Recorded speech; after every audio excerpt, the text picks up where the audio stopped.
Welcome in to another Running with the Timberwolves podcast on the Believe Sports Network. My name is Gabe Anderson, and I'm joined, as always, by Chris Emerson. Chris, how we doing? We're doing well, licking our wounds a little bit, but yeah, we're doing all right. We're a healthy team. And if you're wondering, if you're watching on YouTube, if you're wondering why I have kind of a green screen going on behind me, it is because I got back to my apartment, and they say that natural light is good for recording. But for whatever reason, today's natural light is not working with my camera well. So it's let's just say I'm very overexposed, and I didn't really have time to fix it. So you got a grand piano in the background for today. Very fancy, Yeah. upgraded. Yeah. So this is the Running with the Timberwolves podcast. Before we get going, make sure to like, share, and subscribe on YouTube. Give us a 5-star rating on Spotify and or Apple. We'll tell you about 612Ts in just a little bit. But Chris, the Wolves have their 4-game losing streak snapped by the Denver Nuggets last night. Let's just get into it. What were your overall impressions from last night?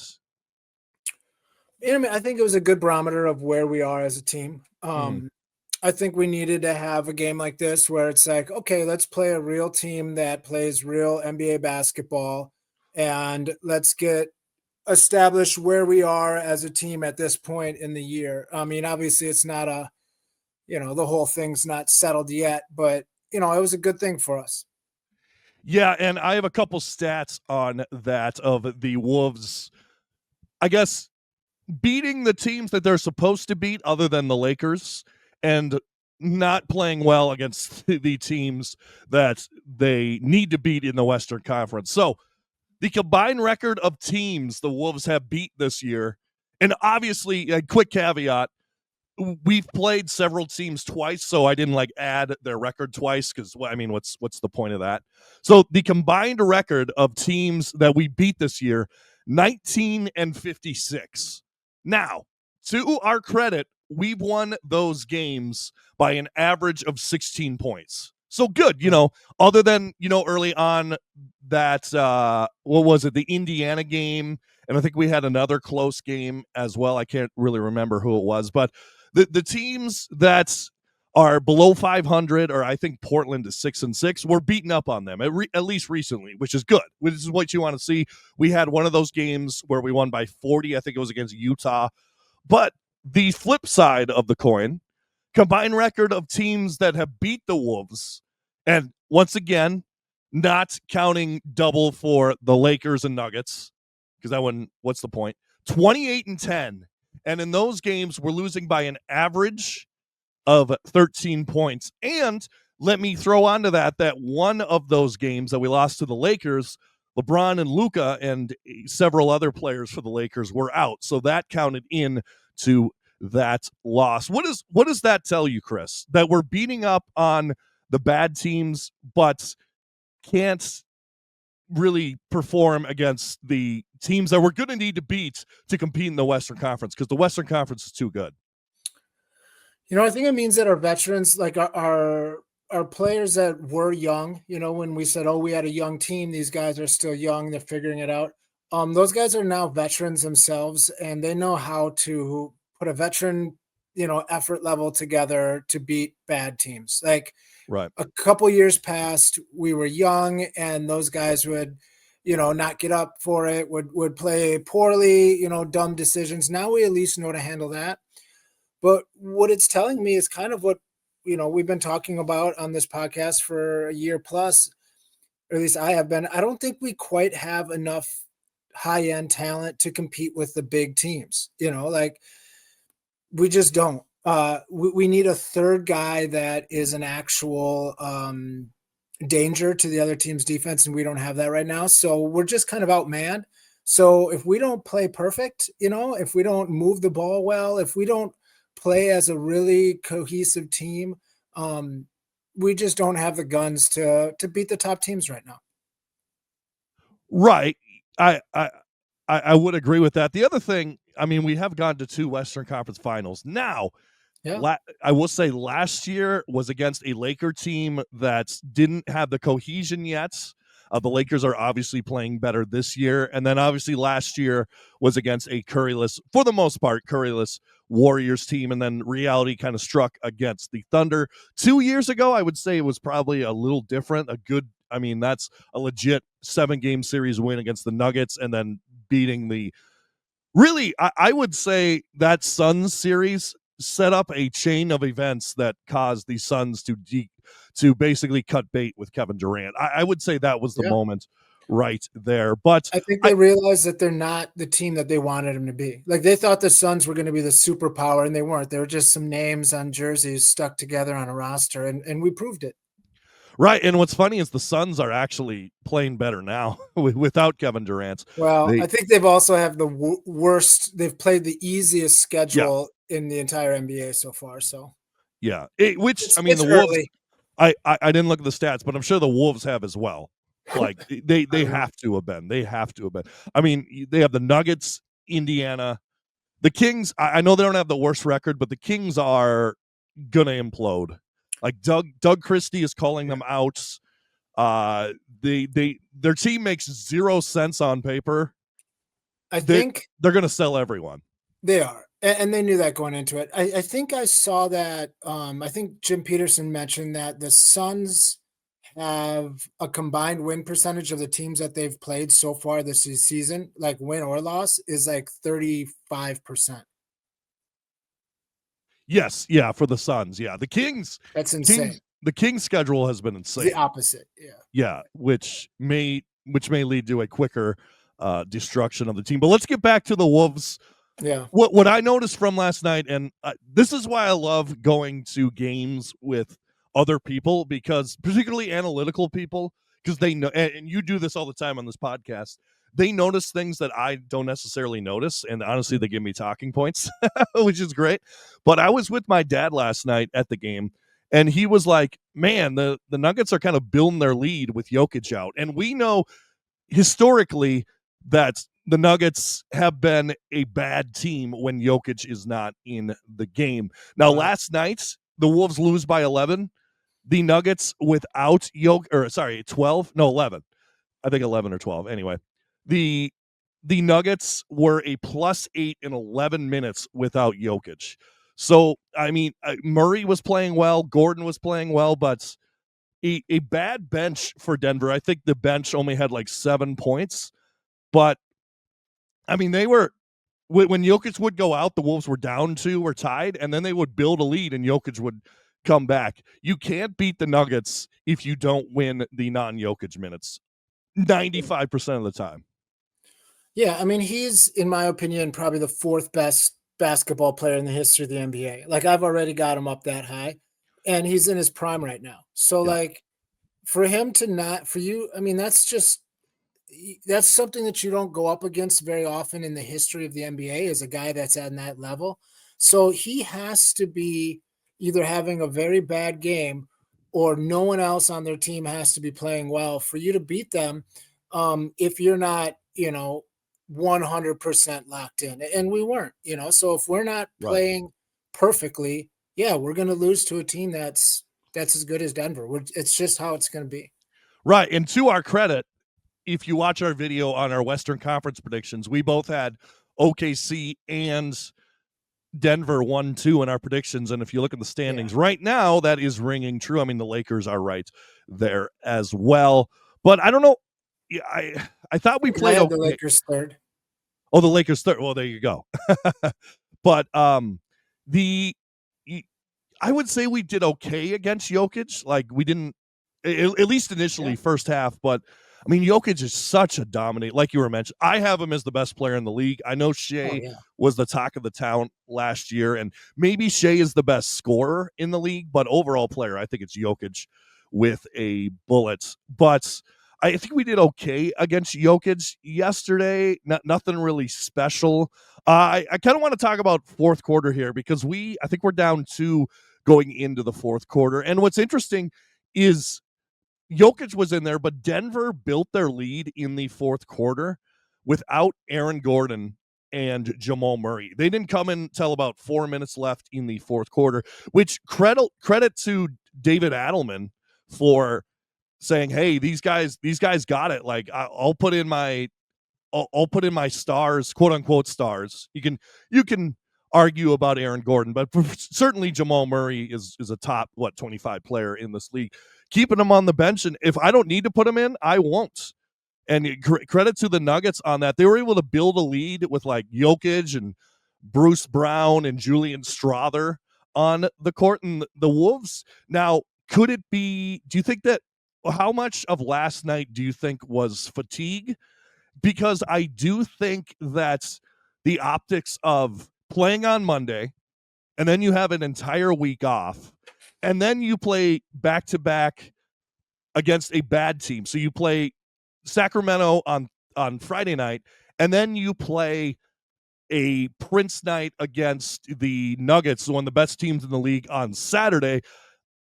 Do you think the Wolves ran out of gas last night?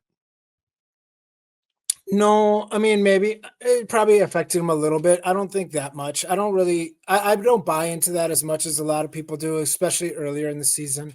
But what I think happened is we just ran into a team that is a professional team. Like they threw at Anthony Edwards exactly what guys are going to do in the playoffs. They put a man on him, and then they had boxing out, like on each side, they had a dude kind of spying him. So it was basically like he was looking at three defenders every time he had the ball in the perimeter.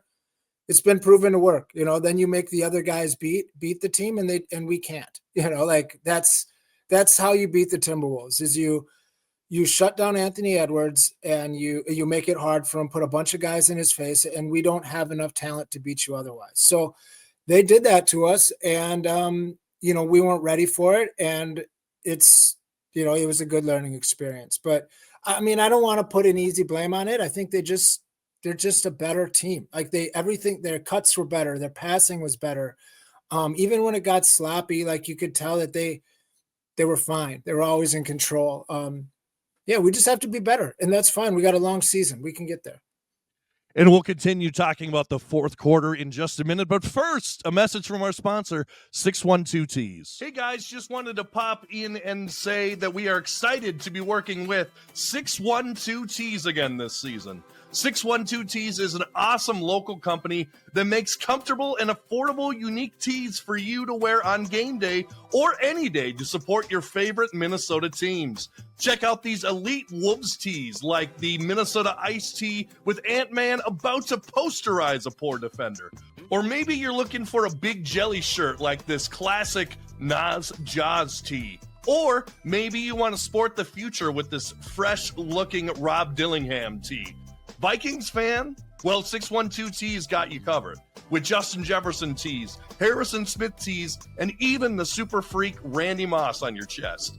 There is something perfect for you on the brand new website 612tees.com. And to check out, use our promo code RUN25 to get 25% off your first order. Or use the link in the description, and the discount will be automatically applied at checkout. What I love about 612 Tees is they're always innovating. Cole over at 612 Tees is always coming up with new ideas, new shirts, and I guarantee that you'll find one that you'll love at 612tees.com. It's the number one way that you can support the channel. So check out 612tees.com.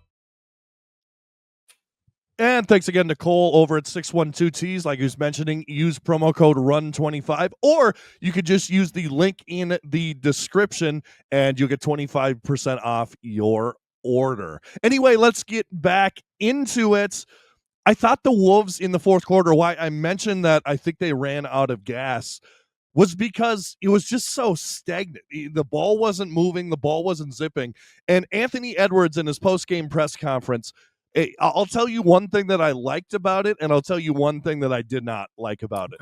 What I liked about it is he basically said, this game's on me. I didn't play well. I didn't hit shots. It's no one's fault but mine, which is good, because remember in the past, I bring it up all the time against Portland, where he's like, man, I don't know how to handle double teams, blah, blah, blah. Like it's something out of my control, right? So I do like that he was like, hey, this is my fault. I'll take this one. Now, on top of that, what I didn't like was he said, if I hit shots, then we win the game. And like I said earlier, I was at the game with my dad, so shout out to him. He was mentioning how hard Ant has to work to get some of these shots. It's Yep. either he has to fly by a couple people and put up a tough shot and kind of draw some contact, or it's a step back three, particularly last night. And yes, there are some nights like against Portland where that's going to go in and it's going to look awesome and Sports Center is going to be all over it, right? But Exactly. I just think the way to go is ball movement. And I wish I know you've been preaching, so I'll let you go on that in just a minute. But I just think, like, watch the Nuggets. The Nuggets were not had like one pick and roll and then having Murray taking up a tough shot or Jokic a tough shot. They were moving the ball. They were whittling it down to the end of the shot clock in hitting wide open threes or jumpers or whatever, what have you. So I just think that the fourth quarter execution, and we've seen this, right? Like even last time against the Nuggets in the second half, the Wolves were up at halftime. And then the offense kind of stalled out and it got away from them. I just think fourth quarter, not enough hero or too much hero ball. Too much. Move the ball is what I'm Yeah. saying.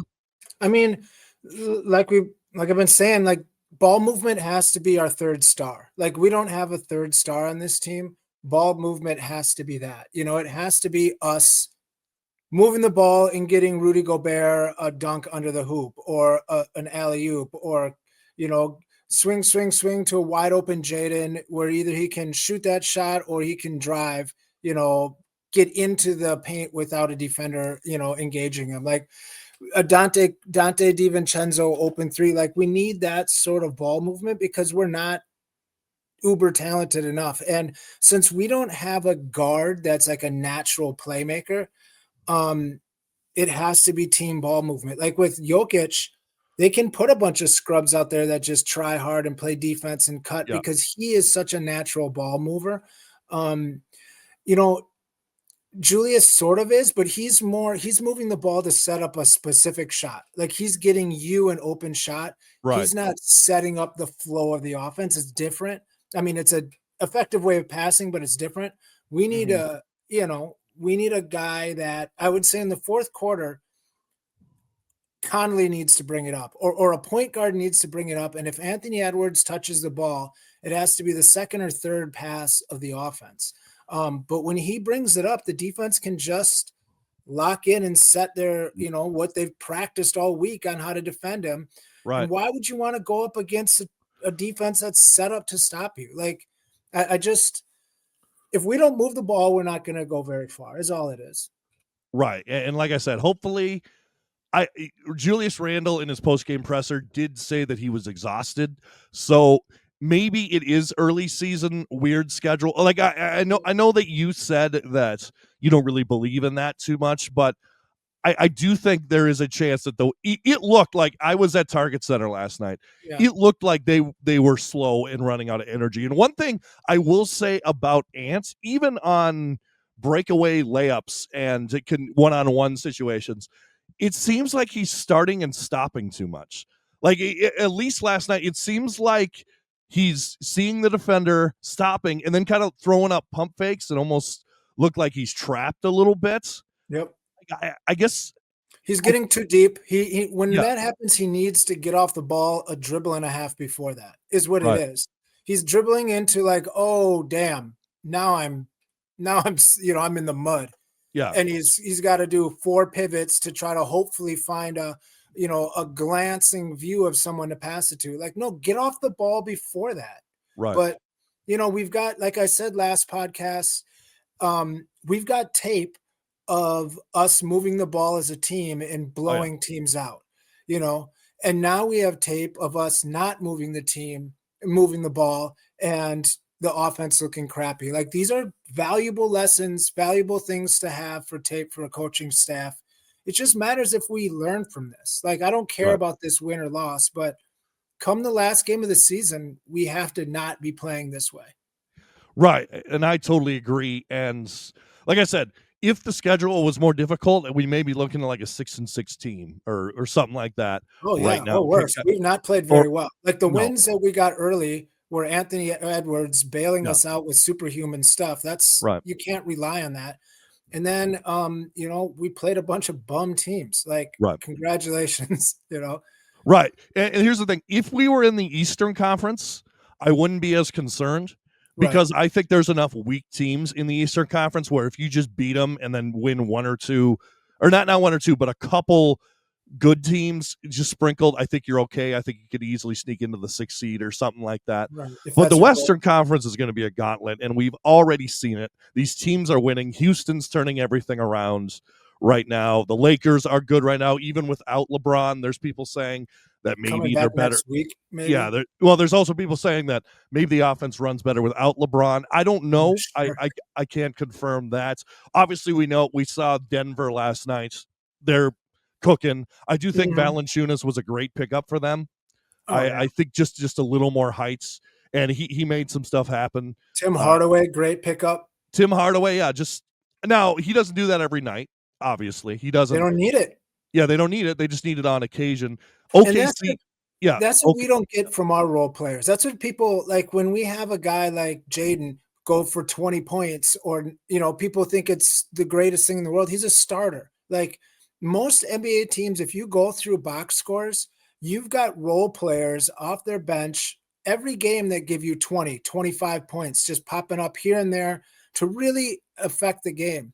We've not been having that. Like, when our guys pop up off the bench, or even Dante, even Naz, like, very rarely is it anything above like 16 points, So, like, we need these guys to get hot and give us 25 on a fluke night. Like, that's how you win games in the NBA. We have the talent. We just need these guys to do it.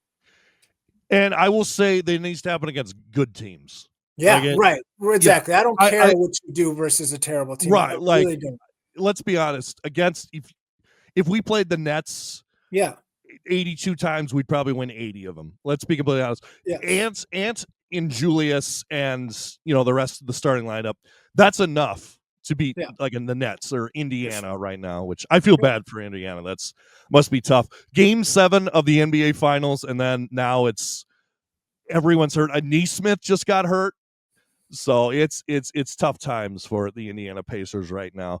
But like I said, just the offense was not flowing in the fourth quarter whatsoever. He's start and stop kind of stuff, step back threes. And here's the weird part. Like I mentioned that Ant was starting and stopping too much, kind of getting stuck under the rim, even on one-on-one situations where you think that on a fast break he would have the upper hand against like a smaller guard.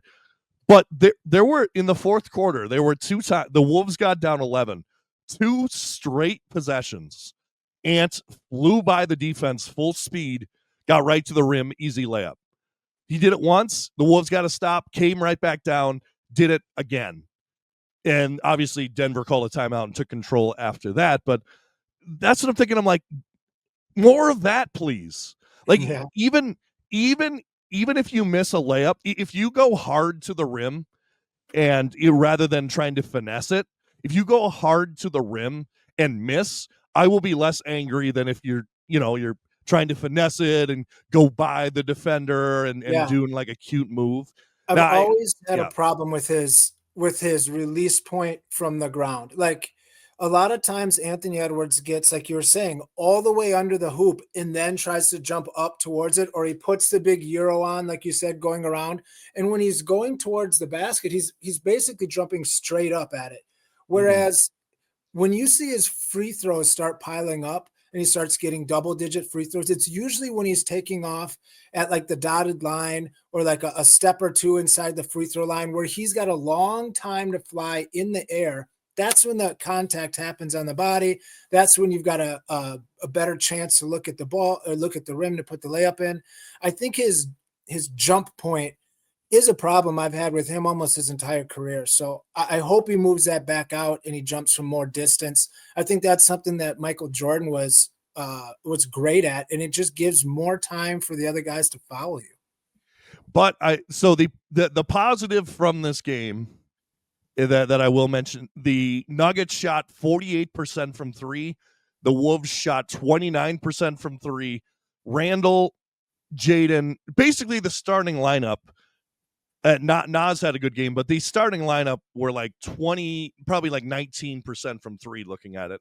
And so the good news is that the Wolves were in this game in the fourth quarter. Now, obviously, it's playmaking down the stretch, and that'll come and go. But the good news is the Wolves were good enough to stick around in that game on a bad shooting night. That's why I want, or at least in my head, I'm going to chalk that up to the back-to-back, which I know is not a good excuse. I know that full well, but it didn't help. No, it didn't help. And I like I said, not just a back-to-back. I think, like I said, playing Monday, getting out of your rhythm, and then having all of a sudden a back-to-back. That I think could have been a factor, particularly in the fourth. Probably more reason to pass the ball. Yeah, no, I'm with you. I'm with you 100%. So let's take a look at. Oh, actually, one thing I want to get to before we get to the upcoming schedule is not. And again, credit to my dad for bringing this up. Is Naz Reid becoming the new Jaden McDaniels? And this is why I'm bringing this up. It seems like Naz is in foul trouble a lot, and a lot of them are just dumb fouls. Yeah. Dumb fouls where fouling a three-point shooter, getting caught on a pump fake, and just with 5 fouls already and just being way too aggressive and a glancing blow on the side. Is this becoming a problem with Naz? Now, I want to praise him because he was hitting shots last night, which is awesome. We need that, like you're mentioning. But, I mean, if you can't stay on the court, it's in the fourth quarter, it's not going to help long term. Yeah, and that's something that's like shots are going to go in and out. Like, so I'm not, if you hit some shots, that's awesome. I mean, there's an average for a reason. You're going to miss some, you're going to make some. But yeah, Right. the mental plays are the stuff where you're like, no, you have full control over that, Naz. Like, Right. I don't know. I mean, again, we've talked about it. He had a rough, really crazy offseason. One no one wants to go through. But in the same sense, I don't know if it's a pressure of, he was always the underdog guy, playing on a cheap contract, so like people didn't expect much. Now teams have film on him. I think they frustrate him more. They know what his weaknesses are. I don't know if his game has developed much in the last couple of years. So like they've kind of got a book on him where, it's Naz is having a tough season right now. Like he had an okay game last night, but he's having a tough season. So I think there's just so much frustration running through him that he's going to have to figure it out because we need him to be ultra effective if we're going to go anywhere. Oh, absolutely. And the contract we gave him says that. Yeah. Like that was a huge. Now I understand his last contract. He kind of gave us a friendly deal, which was awesome. We appreciate that. I think that was a big reason that we were able to go to the 2 Western Conference Finals was because Naz took a smaller deal, right? Like we were able to build kind of around that. But now you're on a 5-year 125. Like it's time to. It's some of those childish things of the past that we overlooked because we love Naz. He's a undrafted player. He worked his way up. Some of those need to go now. Like it's go time. It's go time now. So let's look forward here. The Wolves, I would say, at least on paper, the next 4 games favorable, particularly with how these teams have been playing. So tomorrow night, we got the Dallas Mavericks at home. Okay. I'm not too worried. They haven't been playing great. We'll see if Anthony Davis plays. I don't know his standing. And then we got the Wizards, who are just a bunch of young guys. Yeah. Alex Starr's a nice player, but who knows? And then going forward from there, the surprise Suns. I think pretty soon we're going to find out if the Suns are for real. Maybe they are, maybe they're not. I don't know. And then we'll probably do a podcast before this point, but then we got the Kings, which if things keep going the way we think it's going to go with the Kings, should be 4 wins. Hopefully. We should win all 4 of those games. Right. I would say that it shouldn't be that close. Right. And like we've been mentioning, we have been playing well against the bad teams so far, and that has to continue. And I think we have too much talent for that not to continue because After that, gets a little dicey. Might get hard, yeah. Yeah, so we got the Thunder after that. That's the day before Thanksgiving. Then we got the Celtics, which the return of everyone's favorite Josh Minot, who's I guess is a superstar now. And then we got the Spurs, the Pelicans, Clippers, Suns, Grizzlies, then Thunder, Bucks, Knicks, Nuggets. That's going to be a tough stretch. What did I say? There's some bums in there too. So right. I think it's nice to have this four game stretch here to, like I said, get back in the tape, get back doing what we need to do, beat these teams badly, and then go into this next run, that we're going to start seeing some better teams, hopefully on a rhythm as a team.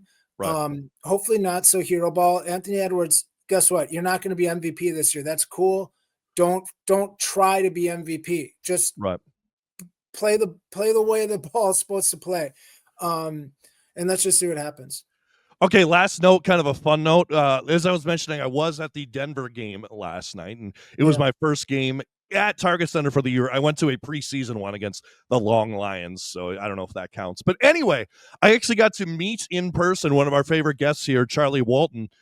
And boy, to my surprise, him coming down, meeting me at halftime, the kid is 6'7", 6'7". I did not know that he was that tall.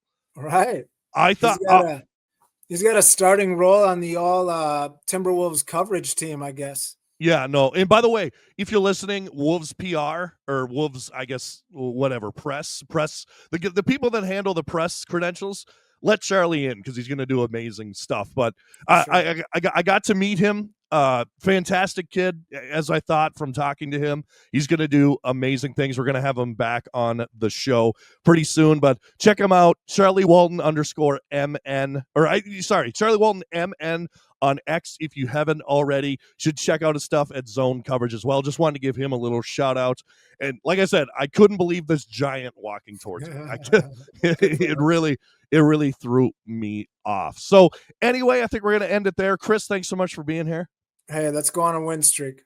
Let's do it. And this is the Running with the Timberwolves podcast on the Believe Sports Network. Make sure to like, share, and subscribe on YouTube, and give us a 5-star rating on Spotify and or Apple. On YouTube, we are on our way to 450 subscribers. We'd love if you threw us a subscribe because it really helps us out. Thank you for helping us get to 400. Now let's get to 450. And make sure to check out 612 Tees. Use promo code RUN25 in the promo code area when you check out, or use the use the link in the description. There we go. Use the link in the description and it'll automatically be applied. And as always, go Wolves.